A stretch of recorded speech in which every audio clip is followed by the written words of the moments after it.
if you're in a market where there's a lot of other hosts that's not providing the high quality experience, that means that you can come in, set up things correctly, and thrive, right? Absolutely. I think that that's like one of the things that we kind of just assumed when we went into short-term rentals, that all hosts were kind of had the same level of excellence that they were kind of bringing to their properties and bringing to their guest experience that we were intending to bring. We kind of just thought that was the norm. But it's funny because the more that we travel, we're starting to see that that may not be the case. And then with all the comments that we were getting, it's like, oh, well, I guess that's not what most people are experiencing. Like most people aren't seeing that. For sure. So as an investor, that actually gets me a little excited. Welcome to STR Unlocked, a podcast for driven vacation rental investors looking to gain the freedom that comes with an abundance of time and money. I'm April. And I'm Nathan. Our life is busy with 3 small children, full-time jobs, and not nearly enough coffee. And we're unlocking success with short-term rental investing every single day. Join us in our journey as we learn and grow together. If we can do it, so can you. Hey guys, welcome back to another episode of the show. We're glad that you're here. This is STR Unlocked, a podcast for short-term rental investors, people who are learning how to get into the short-term rental space in real estate investing, just like my wife and I. And I'm here today with my beautiful wife, April. How you doing? Yeah, doing great. Glad to be here. That's good. That's good. How's things going for you? For us, really. Yes. So yeah, things are doing great. This week we just hit our goal of revenue for our rental this week. So super excited about that. It is only October, so we still have a little bit of time left to book a few empty weekends and a few weekdays. So hopefully we will, blow past that and then roll into the next year. So excited there. We're also working on finding our next property. So I'm putting together what we're calling a burst or calculator. So that's when we're using the BRRRR strategy to build and force equity into a home, and then we're going to refinance out of it and turn it into a short-term rental.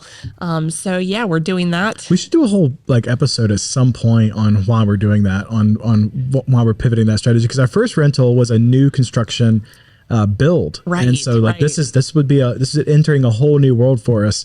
And of course, we're always open to opportunities as they come up, but this is definitely probably going to be the next property that we're going to go after. Yeah. I mean, especially with the market the way that it is now, I'm trying to just build as much equity as possible to protect ourselves and also to grow our business faster. So yeah, let's definitely do an episode later on. Yeah. Okay. So we're going to dive in this episode. We thought it'd be kind of cool. And I think we mentioned it the last recording that we just did.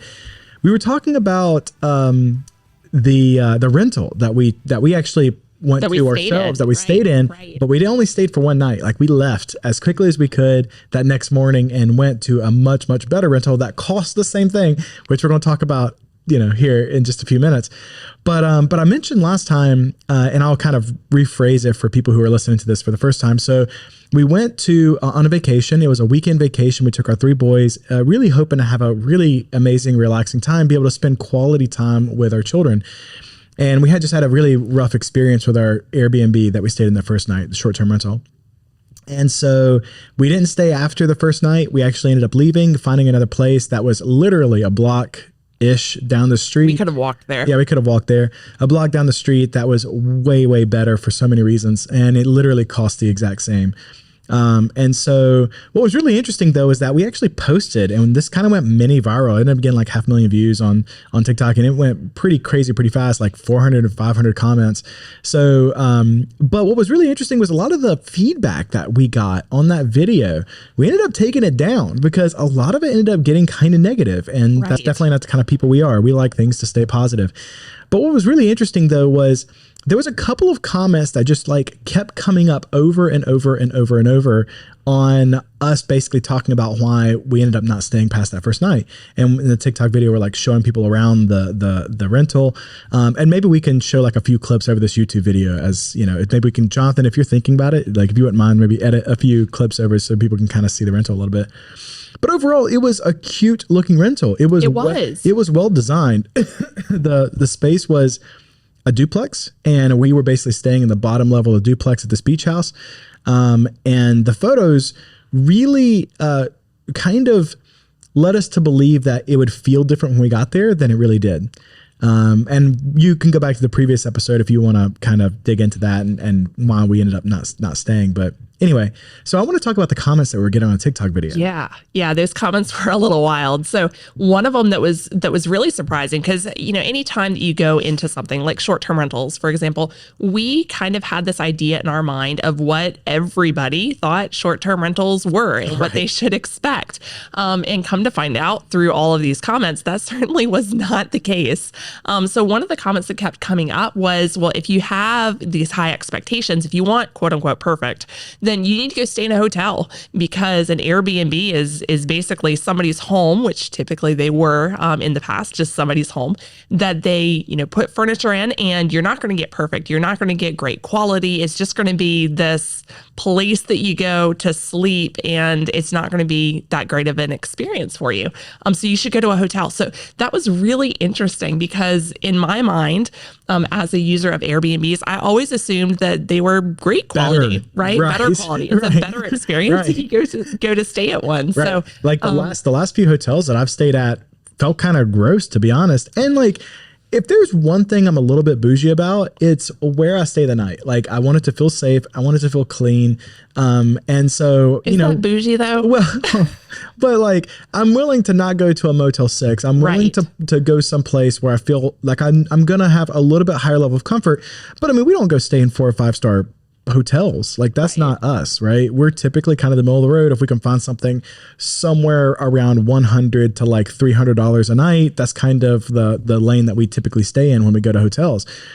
So, my recent experience with hotels, it has been rather negative. Like, it's been rare that I've stayed in a hotel recently that I'm like, man, this just felt really, really comfortable. It felt really, really clean. I felt like I had enough space, and I felt like, I felt good being there. Typically, it just kind of has like a musty smell. Typically, it's like, that there's areas of the hotel room that hasn't been really cleaned super well. Like, you typically don't want to go sit down on the chair, right? Like, there's like things like that about hotels that I don't really ever get that vibe from most short-term rentals that we've stayed in. And that's why we love staying in short-term rentals. Right. And I mean, don't get us wrong. Like, there's well-managed hotels, and then there's not. And just like hotels, there's really well-managed Airbnbs, and then there's not. We like to, manage ours on the better side of things, so that things are very clean, that we have great furniture for people to be able to come in and actually be comfortable and enjoy staying there. Mm-hmm. Because if you're not comfortable, then you probably should find another place to stay, whether it's another Airbnb or if it's a hotel. Mm-hmm. There's no one right or wrong, place to stay, as long as it's comfortable, and it can be managed right, or it can be managed poorly. Poorly. Yeah. Were you shocked, like, the idea that a hotel is better than short?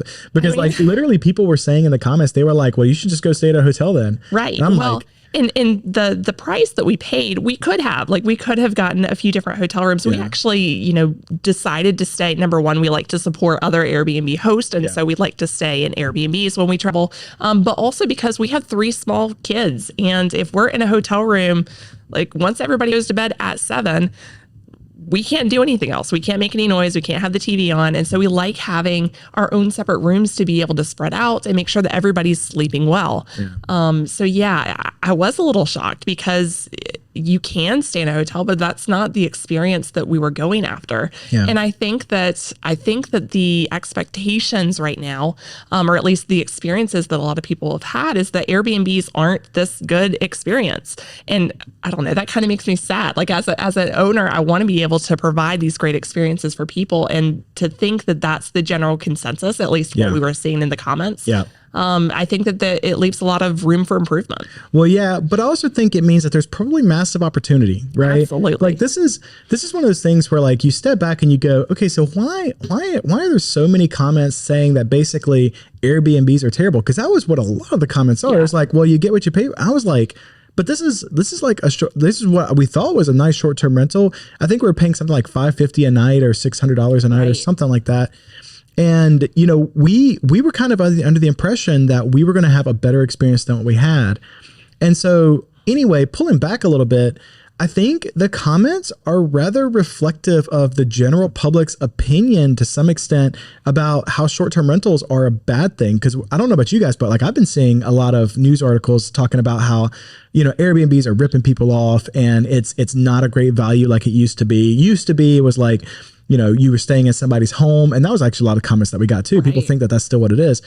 But now, people are throwing up properties and not taking care of them and then renting them out on a nightly basis and profiting, making tons and tons of money. So it's like really interesting what the general public's view of Airbnbs are right now, because we were definitely seeing that in the comments. Right. Going back to the opportunity though, this essentially means that if you're in a market where there's a lot of other hosts that's not providing the high quality experience, that means that you can come in, set up things correctly, and thrive, right? Absolutely. Like I think that that's like one of the things that we kind of just assumed when we went into short-term rentals, that all hosts were kind of had the same level of excellence that they were kind of bringing to their properties and bringing to their guest experience that we were intending to bring. We kind of just thought that was the norm. But it's funny because the more that we travel, we're starting to see that may not be the case. And then with all the comments that we were getting, it's like, oh, well, I guess that's not what most people are experiencing. Like most people aren't seeing that. For sure. So as an investor, that actually gets me a little excited, right? Like as an investor, that means that we could open up another property, operate at a high level of excellence, and we'll never have problems getting those 5-star reviews. We'll never have problems getting those ADRs that we're looking for and generating the yearly revenue that we're wanting to generate. Absolutely. Yeah. I mean, I think that that's very reflective of, the market that we're in, right? In years past, there might have been just situations where people were just throwing things up on Airbnb, and for whatever reason. Well, and you could do that. I mean, Right. years ago, because there wasn't enough inventory on those short-term rental platforms, Airbnb, Vrbo, even like to some extent like Booking.com and some of those other OT, like for the most part, they didn't have the houses. So you could throw something up and get booked just because there wasn't a whole lot of competition, right? For sure. But now you have to work a little bit harder. 100%. So yeah, definitely room for opportunity there. And when we're looking at our next market, which we're looking for our next short-term rental.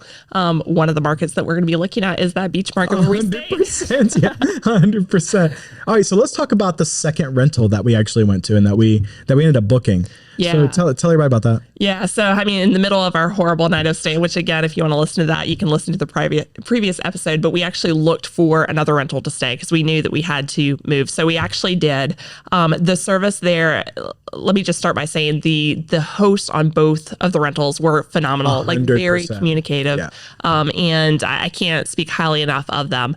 But the rental itself was a completely different experience. It We was a walk 180. we walk into this rental. By the way, it's now beachfront. So the other one was within walking distance of the beach, but this new one was beachfront. We walk in, the lights are turned on for us so that if we had come in when it was dark, everything was lit up. We walk in and I think that there was like extra supplies and stuff on the counter. Somebody actually knocked on the door the second day to greet us personally. Not that, this is something that you have to do, but that you have to do for sure. The level of service that we're talking about, the difference in service between the two and the difference in quality and value of the two was pretty outstanding. Yeah. So yeah, that second rental, like Nathan said, it was basically the same cost. I think it was maybe $10 more a night. Like it was pretty much the same cost. And the difference in quality was just shocking. It was shocking. Yeah. Not only the quality of the finishes, we went from a 2-bedroom to a 3-bedroom. Beachfront, right? Like right. For the same price. And it's not just about the square footage either. Like you guys probably know this. Like I don't know about you guys, but like when typically you walk into another person's home or you walk into a property, there's something about the way things feel, right? And it's not something that you can really describe, but it's like you look around, do things appear clean? Do they look organized? This one was clean and was organized. Does it feel like home? But how does it smell, right? Oh yeah, like, smells a big one. Like how, like, does it feel a little warm in there? Like you get kind of this musty, like humid kind of atmosphere that just kind of makes you feel gross when you walk into a property. Like those are things that are more felt than seen, but actually hugely impact the experience. The second rental we went into felt great, right? It felt great. Not only because we had a little more space, I would say that was probably the smallest part of it. It was just that it felt a lot cleaner. It felt a lot more organized. It felt a lot more put together than the first property that we were in, 100%. Yeah. And as a parent, because again, we traveled with 3 kids, any parent knows that if you walk into a space, like there are those properties that you walk into where you're like, okay, like I can relax and like my kids are going to go play and like I'm going to keep an eye on them, of course. But I don't have to worry about, the them getting hurt or touching something that they probably shouldn't. Right. And then there's those properties you walk into and you're like, don't touch anything. I feel like that very first property was more of the latter. So walking into that second one, being able to have a little bit more confidence that the kids weren't going to get hurt, that they weren't going to break something because the quality was a little bit higher, and the furniture just wouldn't crumble when they sat down on it, was definitely that we actually felt comfortable having our baby crawl on the floor, right? Like that's so huge. I mean, the first rental, we didn't really want him on the floor a whole lot. I didn't want our big kids on the floor. Well, yeah. I mean, and the couches were massively uncomfortable. Like they were like folding in, like you sat down on him and it's like you're leaning on one side, because the second rental took care of all those problems for the same price. For the same price. And that's what's really crazy. And this goes back to a topic that we talk about a lot, which is, if the value you're offering exceeds the price that you're asking people to pay, you're always going to have a great transaction with that guest or with that customer that you have. The first place, we didn't feel like we were quite getting the value for what we were paying for. And even if we ended up having to just swallow the next couple of nights rent, which they actually gave it back to us. And again, credit to the host, because we contacted the host and we said, hey, well, this place isn't going to work for us. We shared our concerns and they basically just said, hey, we'll refund the next couple of nights for you. Totally cool. And that's how we would have recommended. That's how we would have handled it, right? If we were that host. So I think he handled it perfectly, and a lot of credit to that host for sure. But the second place when we went in, we had the rest of our vacation was incredible, right? It was incredible. And we weren't paying a penny more for it. And probably one more lesson to kind of take away from that, which I'm just thinking about now, I'm just kind of brainstorming as I'm thinking or as I'm talking. But what's interesting about that is you have to really be, and we've talked about this a few times, but you have to really be objective about your competition in the area, right? Like you shouldn't be charging the same thing that somebody else is charging for a far better experience. Now you could probably make the argument and say, well, maybe that person wasn't charging enough. The other rental wasn't charging enough.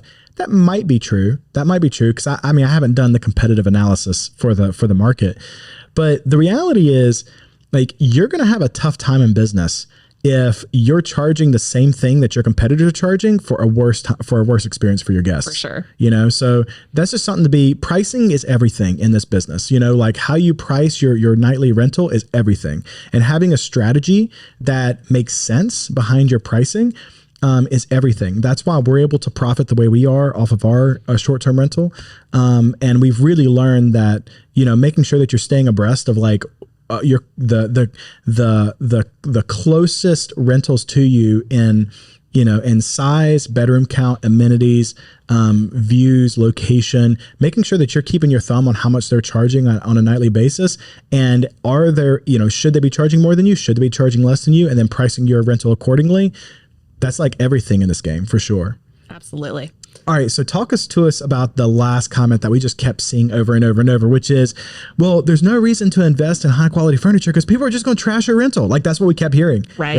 And it was like a lot of people have this concept of like, there's no point in a nightly rental. People are going to trash your place. Yeah. So talking about people trashing the rental and the furniture, That hasn't been our experience. It hasn't been our experience, but we also have higher quality furniture. So I talked with other hosts that we're familiar with, that we're friends with, and we talk business with regularly.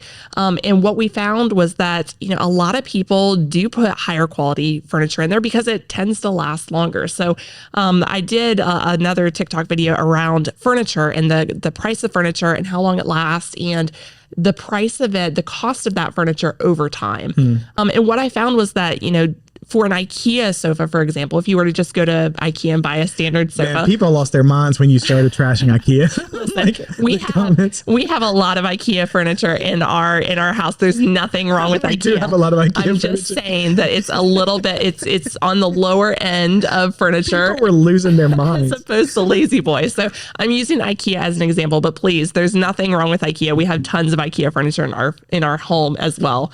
But an IKEA sofa, for example, typically in a rental, they say that it typically lasts between 2 and 4 years. And so I took the average, it's about 3, and you cut it in half because it's a rental, and people are going to be a little bit more rough with the furniture that's in a rental because it's not their own furniture, right? They don't have an incentive to take better care of it.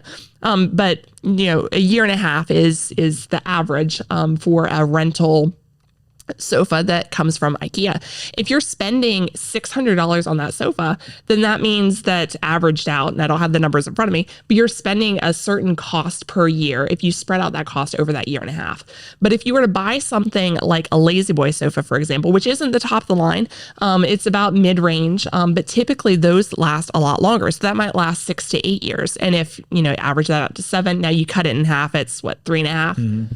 And maybe the cost of that is $1,200. If you take the cost of that furniture over the years and spread it out, you can actually find that the Lazy Boy furniture costs less per year because you're not having to replace it as often. And not only is it going to last longer, but you also have more value that you're adding to your customers that are coming in, your guests. Yeah. And so they have this better experience as they're sitting down and they're, enjoying your rental. And you're not spending, number one, you're not spending as much money long term. You're not spending, I guess you're spending more money short term, but long term, you're not. And so you're able to provide more value and you're able to charge more because of it. Right. And what I noticed between the two rentals, so the first rental, it did have a lot of cheaper furniture. Some of it I recognize is coming from IKEA. Again, nothing wrong with IKEA. Nothing wrong with IKEA. But I did notice that there was some from IKEA, which means that it's just going to show wear and tear faster, right? So the second rental that we went to, I actually looked up some of their furniture because I liked their beds. I did. And I looked at the quilts because the quilts were really nice and I wanted to buy some for ours. They came from what is it, Croft and Barrel. Oh, really? And so, it's higher quality stuff. Yeah. And you could really tell walking in. Number one, first of all, this rental had been around for a while. So we had seen that it had been around. It had tons of reviews. I think that it had 150, 200, 250 reviews, tons of reviews. It's been around for a while. Yeah, we actually looked up what the value of the property was because we were just curious. Because again, we're always curious about property values and trying to get a sense of where we might want to invest to next. Right. And I want to say that particular place that we were staying was it built in 2007 or 2017? I want to say it was 2007. I think that it was 2007. It was but, 20 but plus it years. had a lot of, what I'm getting to is that it had a lot of rentals. Mm-hmm. So it had seen a lot of guests and that furniture looked like it had been worn. So it was a little bit older furniture, but it still looked great. Yeah. And as a guest, I didn't mind that it looked a little worn because it was good quality. So the couch, it didn't look like a brand new couch. The cushions were worn. You can tell that it wasn't brand new. They were sunk in just a little bit. Comfortable. But they were comfortable. So when you sit down on that furniture, you're still comfortable. Right. And so, talking about buying cheap furniture and throwing cheap furniture in versus buying more expensive furniture, there is a difference.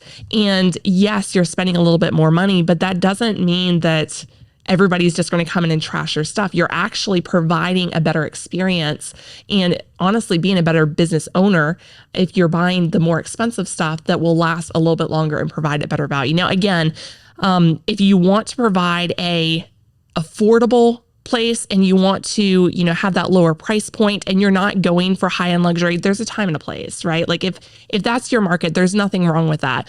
But for us, we're trying to provide not the most luxurious experience, but we want to be comfortable. We want to provide experiences that we would want to go and stay in and pay money for and have a great time with our family. So for us, buying the more expensive stuff that really is going to provide that better value and that better experience is kind of essential. Yeah, that's so well said. And I think that's reflected in all of our reviews that we currently have on our property, Absolutely. right? We're super host. We've and we've never once had anybody ever complain about any of the furniture or how comfortable it is or what the state of it is. It's because it's commercial grade furniture. It's literally built to do this thing. What most people don't realize is a lot of furniture, like at IKEA or whatever, like that, let's say a pull-out bed, for instance. Like that pull-out bed was literally designed to be used 3 times a year by your mother-in-law when they come over to stay at the house with you. Like 3 times a year. It's designed for that kind of usage. Whereas a commercial grade pull-out bed is designed to be used every night in a commercial setting, right? And so again, yeah, there's pieces. And by the way, I think this is really important. We're not saying go out and spend all kinds of money on all kinds of things interior. Like you have to be judicious about where you spend and you have to prioritize where you spend your money. But definitely the couches and the chairs and the furniture that people are going to be sitting in and using literally every time they walk into your rental, for sure. Like those are the places to invest a little bit of money. I also want to say this because I think this is also really, really important. I was a school teacher for 10 years, right? One of the things that they teach us really early on is the way that we treat our rooms, talking about our classrooms, will either inspire a certain amount of respect or not from the students who are coming in, right? And so I think that there's something to be said for making sure that you're doing things in a way, investing in high quality furniture, making sure that the place, going back to the earlier comment, not just looks good, but feels good when they come in. Because if they see that the investor had really put time, effort, and energy and invested into making sure that their experience as a guest was top notch, you inspire you inspire, what's the right word? You inspire respect from people and they end up respecting your property more. You know, I think this is one of the big reasons why we just haven't seen this kind of issue at our property. And I think, to be honest with you, most of the other hosts and operators, short-term rental operators that we know, that we talk to a lot, and that's kind of like in our circle that we get advice from and that we give advice to and those kind of things, like we all kind of have the same approach to this and we all think about it the same way. And I've honestly never heard of anybody in our circle of short-term rental hosts who really have this problem, right? Like everybody in the comments keeps saying they're going to trash your rental. We've literally never had anybody trash our rental. And I think that the reason for it is because we're literally trying to show our guests from the minute they walk in that we respect them and that we respect their money that they've invested into staying with us and to being our guests. And in turn, they show that back, right? They return that kind of a feeling and you got kind of a feeling of mutual admiration, relationship and respect. Yeah, for sure. So I think that there's something to be said for that too. I mean, if you want to invest as little into your property and put, cheap furniture in there and charge a lot of money, you're pissing people off. Right. And when they walk in and they're like, well, this place is shit anyway, then they're going to treat it like that. And that's not what we want in our particular rental. And so I would encourage anybody who's trying to put together right now their purchase list for furniture and they're trying to figure out like what they're going to put in their rentals, just like mull on that for a little bit as some food for thought, because I think it's really, really worth thinking through, am I investing good money into the places as far as the interior design and furniture and things like that in my rental? Am I really investing money in places that can be felt by the guests who are staying there? Right. Such a good point. Yeah. I do feel like that was a good point. I do feel it's a good point. But yeah, it was really interesting. I mean, in this whole conversation, I think when we posted that TikTok video, we never expected as many people to have an opinion on it as we did. And a lot of it, honestly, even the negative comments kind of honestly validated what we were thinking and how we were feeling about the situation. And, we came to understand probably this is literally the exact reason why there's so many people right now out there that saying that Airbnbs are a bad way to travel. Like I've been seeing more and more articles like that where they're like Airbnbs are ripping you off. Well, they're only ripping you off if they're charging an unfair amount for what they're giving you, right? Like inherently that's the problem. If they're charging you an appropriate amount, or hopefully they're providing you an even better experience than what they're charging you, then it's no longer a ripoff, right?